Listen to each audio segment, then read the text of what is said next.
வணக்கம். நான் உங்கள் ஜெயா. இன்றைக்கி நம்ம இந்த வீடியோவில் ஆண்டன் செக்காவ் எழுதின த டார்லிங் இந்த கதையோட சமரியை பார்க்கலாம் வாங்க. ஆண்டன் செக்காவ் வந்து ஒரு ரஷ்யன் எழுத்தாளர்.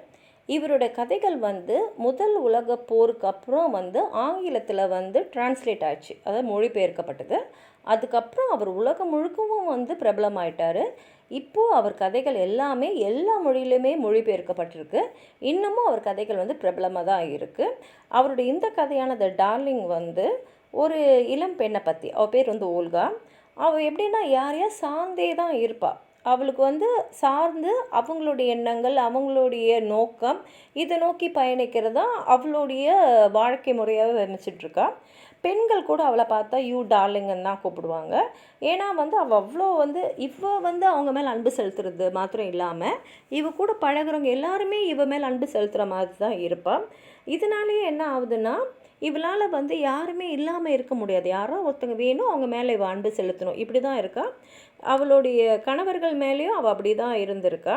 இப்போ கதைப்படி பார்த்திங்கன்னா, இப்போ ஓல்கா பென்லவுக்கும் அவள் வந்து அவளுடைய நேபரான மிஸ்டர் குக்கின், இவர் வந்து ஒரு தியேட்டர் ஓனர், அவரோட நெருக்கமாக பழகின்னு இருக்கா. இவள் எப்படின்னா சின்ன வயசில் அவங்க அப்பா கூடவே இருந்து அவங்க அப்பாவோட தொழிலே செஞ்சுக்கிட்டு அவங்க அப்பா கூடயே பயணிச்சுட்டு அவங்க அப்பா வந்து என்ன நினைக்கிறாரோ, என்ன செய்யணும்னு நினைக்கிறாரோ அதே செய்யக்கூடிய ஒரு பொண்ணு தான். எல்லாருமேலேயும் அன்பாக இருப்பாள். எல்லாருமே இவன் மேலே ஆசையாக தான் இருப்பாங்க. அதே மாதிரி என்ன ஆகிடுதுன்னா, அவங்க அப்பா இறக்கும் போது அவரோட பெரிய டவுன் ஹவுஸ், பெரிய வீடை வந்து அவளுக்கு விட்டு போயிடுறாரு. அதுக்கப்புறம் இவ வந்து குக்கினை வந்து கல்யாணம் பண்ணிக்கிறா. 2 பேரும் ரொம்ப சந்தோஷமாக இருக்காங்க. குக்கின் வந்து ரொம்ப ஒல்லியாக கொஞ்சம் கவலை நிறைஞ்ச ஒரு முகத்தோடையே அவருடைய கதாபாத்திரம் படைக்கப்பட்டிருக்கு. அவங்க ரொம்ப சந்தோஷமாக இருந்தாலும் அவருக்கு எப்படின்னா நிறையா வந்து அவரோட தேட்டரை பற்றி கவலைகள் அவருக்கு இருக்கும். உல்கா வந்து அவருக்கு ரொம்ப உதவி செய்கிறா. அவளோட அக்கௌண்ட்ஸ்லாம் மேனேஜ் பண்ணிக்கிறா, பிஸ்னஸை மேனேஜ் பண்ணிக்கிறா. அவன் என்னென்னலாம் நினைக்கிறானோ அதெல்லாம் வந்து அவளோட நினைப்பாகிடுது. அவனுடைய கம்ப்ளைண்ட்ஸ்லாம் அவளுடைய கம்ப்ளைண்ட்ஸ் ஆகிடுது. ஆடியன்ஸ் நிறைய பேர் வந்து தேட்டருக்கு வரணுமேன்றதே அவனோட கவலை, இப்போ அது அவளோட கவலையாகவும் ஆகிடுது. சரி, தேட்டரை வந்து நல்லபடியாக இன்னும் கொண்டு வரணுன்றதுக்காக ஒரு வாட்டி குக்கின் வந்து போய் மாஸ்கோவிலேருந்து சில நடிகர்களை கொண்டு வரேன்னு சொல்லிட்டு போகிறாரு. ஆனால் கொஞ்ச நாள் கழித்து என்ன ஆகுதுன்னா, அவளுக்கு ஒரு மெசேஜ் வருது, இந்த மாதிரி அவர் இறந்துட்டாருன்னு. ஏற்கனவே அவர் வந்து ரொம்ப ஒல்லியாகவும் கொஞ்சம் பலவீனமாக தான் இருப்பார். அவர் இறந்துடுறாரு.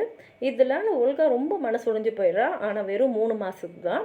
ஏன்னா அதுக்குள்ளே அவள் வந்து இன்னொருத்தரான வாஸ்லி புஸ்டலவ்ன்ற ஒரு மர வியாபாரம் செய்கிற ஒருத்தரோட அவள் வந்து ஃப்ரெண்ட் ஆகிடுறா. அவளுக்கு அவர் ரொம்ப பிடிச்சிருக்கு. கொஞ்ச நாள் தான் பழகுறாங்க. அவங்க உடனே கல்யாணமும் பண்ணிக்கிறாங்க.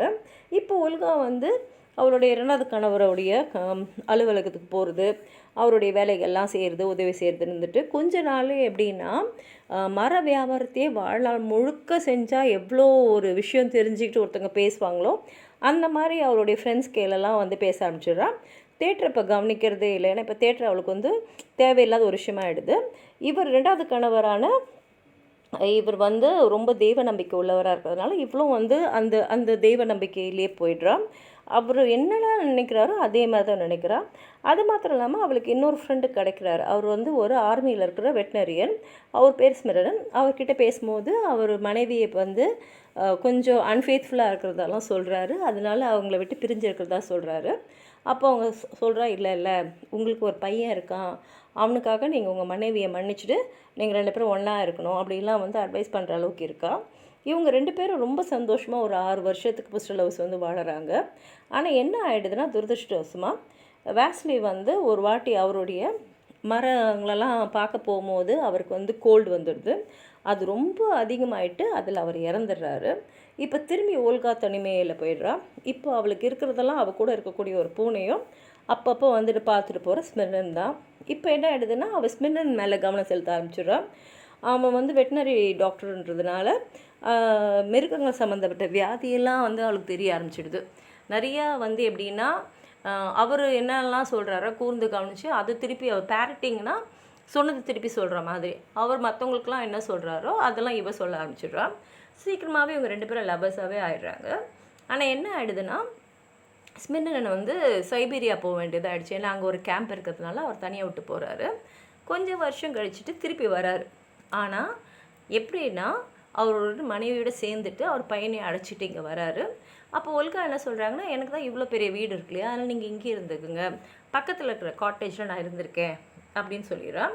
ஒல்கா வந்து ஸ்பெனினோட 9 வயசு பையனான சாஷாவோட ரொம்ப நெருக்கமாயிடுறான்.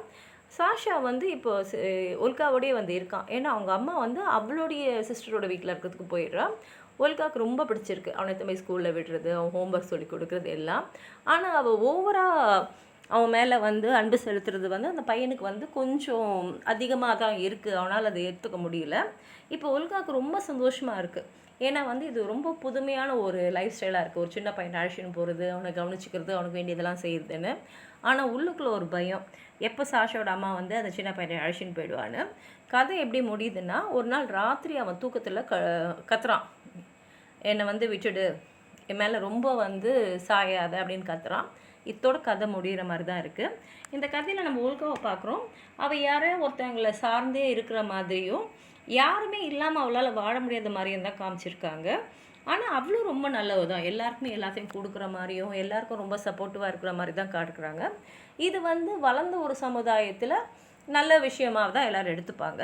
ஆனால் கதை எப்படி முடியுதுன்னா, சின்ன பையனான அந்த 9 வயசு சாஷா வந்து எனக்கு நீ வேண்டாம், என்னை சார்ந்து நீ இருக்காத அப்படின்னு சொல்லிட்டு ஒரு குழந்தை எப்படி சொல்லுமோ அந்த குழந்தை மொழியில் சொல்கிற மாதிரி இந்த கதை முடிஞ்சிருக்கு.